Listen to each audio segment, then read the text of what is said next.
بسم اللہ الرحمن الرحیم۔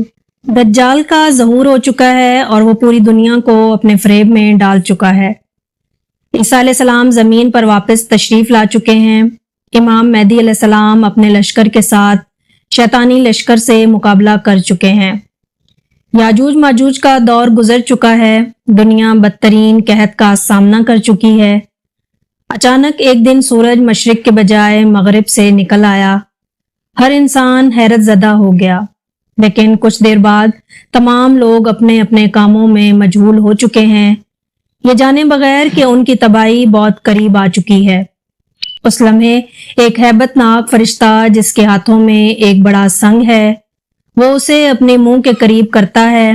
فرشتے کے چہرے پر انتہائی خوف و جلال ہے۔ وہ فرشتہ ایک لمبی سانس لیتا ہے اور سور پھونکتا ہے۔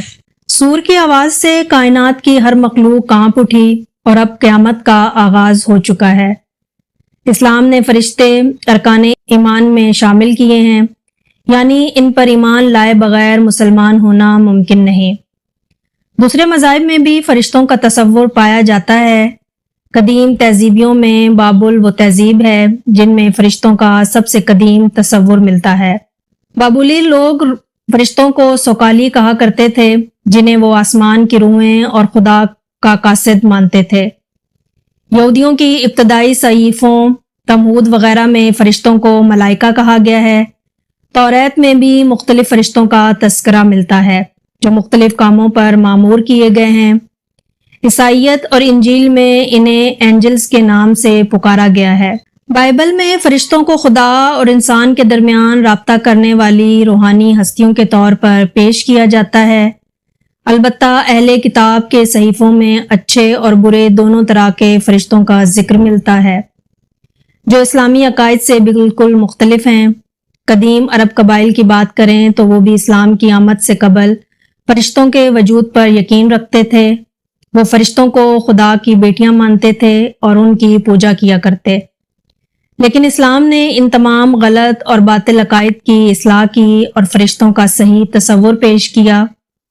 دوسرے ادیان کے مقابلے میں اسلام میں فرشتوں کی اہمیت کئی زیادہ اور مقدس اور معتبر ہے۔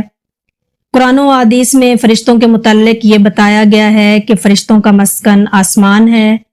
وہ اللہ کے حضور ہر وقت خدمت کے لیے حاضر رہتے ہیں اور ہر وقت اللہ کی حمد و ثنا اور تسبیح کرتے رہتے ہیں۔ فرشتے نہ اللہ کی نافرمانی کرتے ہیں اور نہ ہی ان سے کوئی لغزش یا گناہ سرزد ہو سکتا ہے۔ اللہ کی مخلوق میں فرشتوں سے زیادہ کوئی مخلوق نہیں۔ ساتوں آسمان فرشتوں سے بھرے ہوئے ہیں، ان میں سے کوئی بے حرکت ہے، کوئی قیام میں ہے، کوئی رکوع میں ہے اور کوئی سجدے میں ہے۔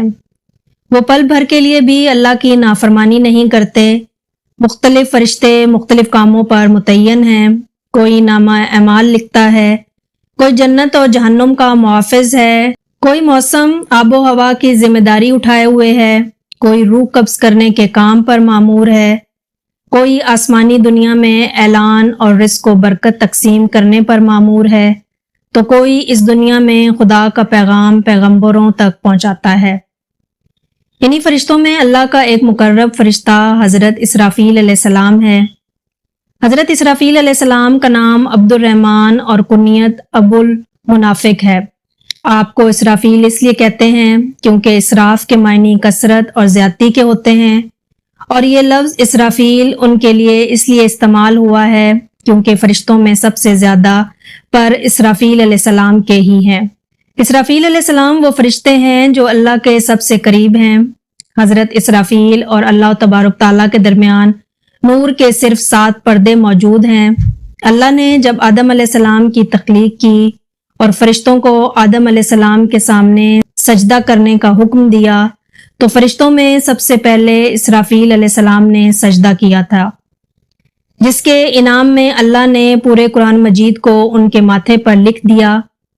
حضرت اسرافیل علیہ السلام کی تخلیق کے متعلق روایتوں میں آتا ہے کہ انسان اور جنوں کی پیدائش سے ہزاروں سال قبل اللہ نے شیشے کی طرح ایک صاف و شفاف اور سفید موتی کو پیدا کیا اور اس موتی سے سور کو بنایا۔ پھر اللہ نے فرمایا کن، یعنی ہو جا، تو اسرافیل علیہ السلام وجود میں آ گئے۔